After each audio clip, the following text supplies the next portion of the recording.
മലയാളികളുടെ ഇഷ്ടതാരം നവ്യ നായർ ഇപ്പോൾ സിനിമയിൽ സജീവമാവുകയാണ്. മാത്രമല്ല സമൂഹ മാധ്യമങ്ങളിൽ സജീവമായ താരത്തിന് നിരവധി വിവാദങ്ങളിലും പെടേണ്ടതായി വന്നിട്ടുണ്ട്.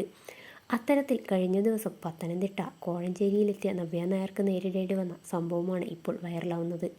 പരിപാടി കഴിഞ്ഞ് വീട്ടിലേക്ക് മടങ്ങാൻ നേരം നവ്യയുടെ അടുത്തേക്ക് ചില യൂട്യൂബ് ചാനലുകാർ എത്തുകയും ചോദ്യം ചോദിക്കുകയുമായിരുന്നു. എന്നാൽ അധികം സംസാരിക്കാതെ കാറിലേക്ക് കയറാൻ നോക്കിയപ്പോൾ ഏതാണ് പുതിയ സിനിമ എന്നായി ചോദ്യം. പാതിരാത്രി ആണ് സിനിമ എന്ന് മറുപടി നൽകിയപ്പോൾ മാഡം നല്ല ഡിസപ്പോയിൻറ്റഡ് ആണല്ലോ എന്നായി അടുത്ത ചോദ്യം. എന്നാൽ ശരിക്കും ചോദ്യം കേട്ട് നവ്യ തന്നെ ഞെട്ടിപ്പോകുന്നത് വീഡിയോയിൽ കാണാം. ഇതോടെ താൻ എന്തിന് നിരാശപ്പെടണം എന്ന് നവ്യ തിരിച്ചു ചോദിച്ചു.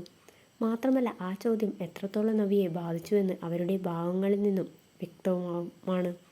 കഴിഞ്ഞ ദിവസം ഒരു പടം ഇട്ടിരുന്നല്ലോ എന്നും നല്ല സൈബർ അറ്റാക്ക് ഉണ്ടായതുകൊണ്ടാണോ അത് ഡിലീറ്റ് അടിച്ചതെന്നാണ് മാധ്യമപ്രവർത്തകർ ചോദിച്ചത്.